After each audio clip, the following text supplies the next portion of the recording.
This is a no BS guide for increasing your pull-ups and building a bigger back at home. Don't think that I've always been a pull-up machine, because I had to build up my pull-ups from one very ugly looking rep. I know how difficult pull-ups are and how frustrating it can be to be stuck on 1 or 2 reps. So in this video, I want to show you the process that took me from 1 to over 15 clean pull-ups in a row, plus a bunch of other tips I've learned along the way. There's many different pull-up bar designs on the market.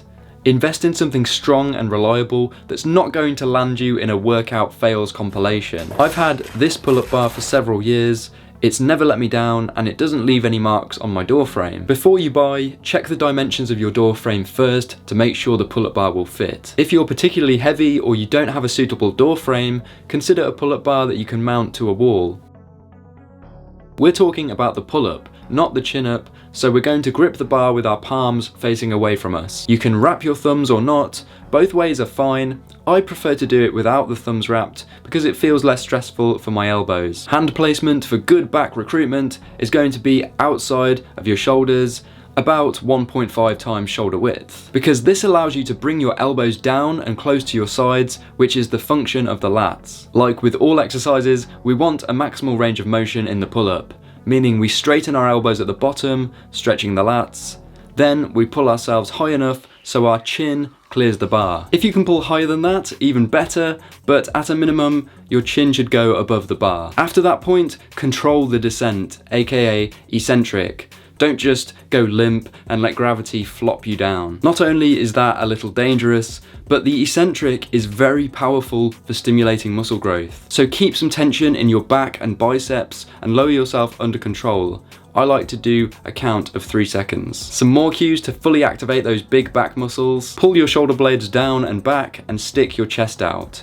This creates a natural arch in the upper spine, which is safe because your spine isn't under any load, like in a squat or deadlift. Look up at the bar and imagine you're trying to pull it down to your sternum. You won't be able to touch your sternum unless you're already really strong at pull-ups, but the act of trying is what makes it effective for the back. When I start each pull-up, I like to imagine trying to bend the bar inwards. In fact, if you just hang off your bar and try that, you should be able to feel the big muscles of your back switching on. Lastly, try squeezing your knees together as opposed to flaring them out.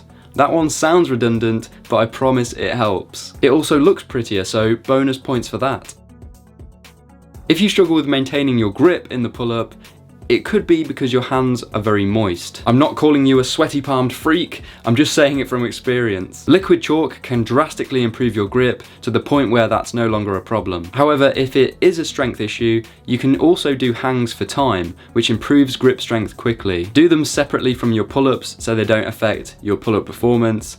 And again, use chalk for consistency. As you're doing your hangs for time, do as many of these scapular retractions as you can, because this is how you start the pull-up. It always helps to record a couple of your reps to know what your form looks like, so you can make any adjustments if you need. This has helped me to really dial in my form over the years. Lastly, I have to mention that having a lower body mass is like a cheat code for pull-ups. Your progress in pull-ups can be halted or sped up depending on whether you're gaining or losing weight. It's that powerful. I credit my fast improvement in pull-ups to maintaining a low body fat. But if you are overweight, don't be despondent. Keep training the progressions I'm about to show you. Because essentially, you're doing weighted pull-ups right now, so imagine how awesome you're going to be at pull-ups when you become leaner. Stick to that calorie deficit, high protein diet until you reach your goal weight. I have a video with some more diet tips, which I'll link at the end of this video.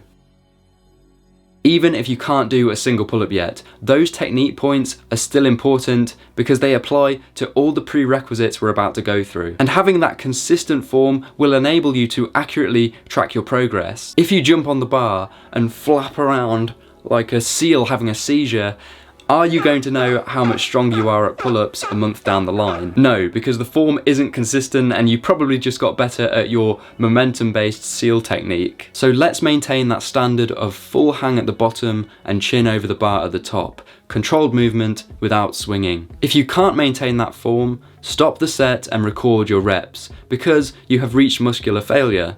which is a good thing because it's going to maximize your gains, so aim to get as close to failure as possible in all your sets. If you're in the 0 to 3 pull-ups range, negatives should be your go-to. I swear guys, these work like magic. Most people struggle with the top part of the pull-up, that is, clearing your chin over the bar.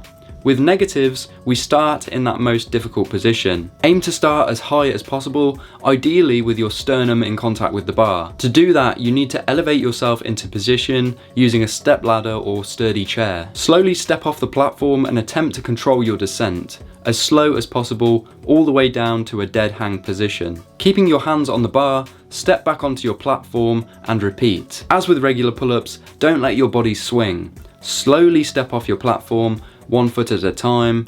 Do not jump off like a skydiver. You might find that you drop quite fast at first. That's okay, just do what you can for 3 sets of 6 to 10 reps. Between sets, rest as long as you need to feel recovered enough to give maximum effort to the next set, which is typically 1.5 to 2 minutes for pull-ups. When you get to the point where you can lower yourself very slowly, let's say a count of 5 seconds, you're ready to progress. You might even find that you can maintain the hold at the top for a few seconds, known as an isometric contraction. In that case, you're really ready to move forward. When you're at the 3 to 5 pull-ups range, use a resistance band to increase your pull-up endurance. I love bands because they're super versatile and can be used for a variety of exercises, so a very worthy investment in my opinion. For pull-ups, loop your band around the center of the bar, insert 1 foot, or if you're particularly tall, 1 knee into the band. Inserting 1 foot into the band gives you more assistance than a knee, so that's another reason why you might want to consider a higher outdoor pull-up bar. Make sure it's only wrapped around 1 leg, because otherwise it's super difficult to get off when you've finished your set. And again, I don't want you ending up on a Gym Fails Instagram page. It's helpful to buy 2 to 3 bands of varying strengths, with the goal of gradually working down to the lightest band. Progress to a lighter band when you can do 10 good reps. When you can do 10 clean pull-ups with your lightest band, you're using minimal assistance, so it's time to try unassisted pull-ups. But keep a band on the bar at the ready, because we can do drop-down sets. This is where you do as many pull-ups as you can unassisted,